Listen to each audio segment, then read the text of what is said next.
Hey everybody, it's Etch with the Redland Standard. This is going to be a little bit different than my normal videos that you see, but hear me out.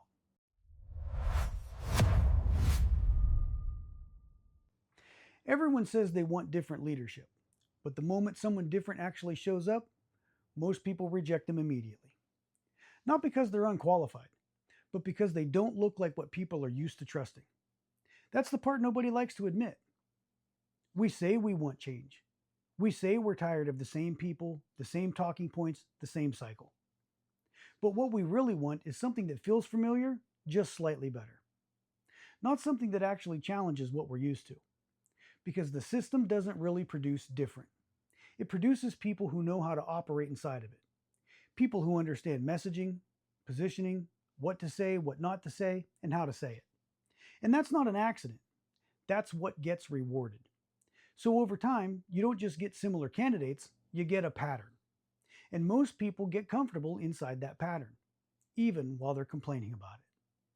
So when someone steps outside of it, someone who didn't come up through the system, they don't just stand out, they feel unfamiliar. And unfamiliar makes people hesitate. Here's the part nobody likes to admit. Most people don't actually want something different.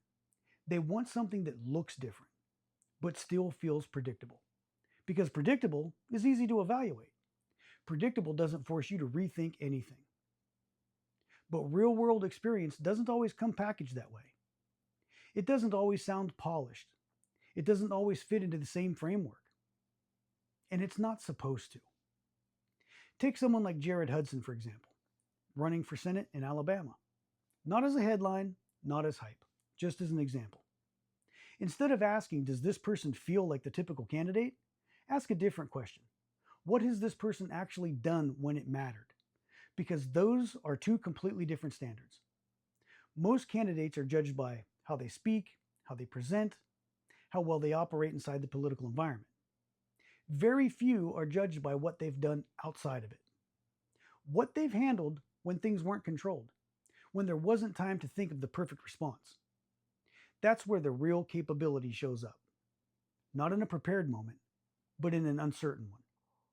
And most voters never get to see that side of the people they're choosing from. They see a campaign version, the polished version, the version designed to be acceptable. So when someone shows up who doesn't come from that system, the instinct is to judge them by it anyways. And that's where people miss it. Because if you evaluate someone outside of the system using only the system's standards, you're not really evaluating them. You're filtering them out. Now, this doesn't automatically mean someone deserves your vote. That's not the point. The point is this. If you say you want different leadership, if you say you want people with real-world experience, then at some point you have to be willing to actually look at someone who represents that, not dismiss them quickly, not reduce them to a headline, but actually look. Because the easiest thing to do is to reject what feels unfamiliar. The harder thing to do is evaluate it honestly. And most people never get past the first step. They decide fast, they move on, they stay inside what they already know. So I'm curious, when you say you want different leadership, what do you actually mean by that? Because eventually it comes down to a choice. Do you want something different, or do you want something that feels familiar? At the very least, if you're in Alabama, Jared Hudson deserves a second look.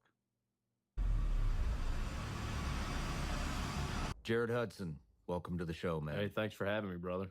Eddie Gallagher connected us, said, I remember him texting me saying that you were super good dude, and that you're going after a lot of these pedophiles and human traffickers, and man, that's just a subject that, you know, it never gets enough attention. Mm-hmm. And and it's some heavy shit, so Yeah. nobody wants to hear it, but they need to hear it, and so we're gonna crank this out. But former Navy SEAL, former law enforcement, running the nonprofit, running a tactics company. I'll give you a proper introduction here shortly, but man of faith. I mean, you're just pumping out so much good into the world, and one of the few out there fighting literally the most evil shit that you could gin up. I don't think anybody knows it because not a lot of people see it, but from showing up here till now, I mean, you've got a process, bro. I mean, you've got it worked out. So it's actually a very professional, not just interview, but, build the relationship and then you sit down for the interview. So very impressed, brother. Thank you. Not that it means much, but That means I'm the world impressed. to me. Yeah. Thank you for saying that. Yeah, no worries. Everybody gets an introduction. So here we go. Jared Hudson is a U.S. Navy SEAL. You served as a SEAL operator with Naval Special Warfare. You were deployed multiple times to a variety of combat zones in support of Operation Iraqi Freedom and Operation Enduring Freedom and Operation Foal Eagle and other critical missions. Together with your wife and a shared passion for helping children who are victims of human trafficking worldwide, you founded the Covenant Rescue Group, a 501c3 organization.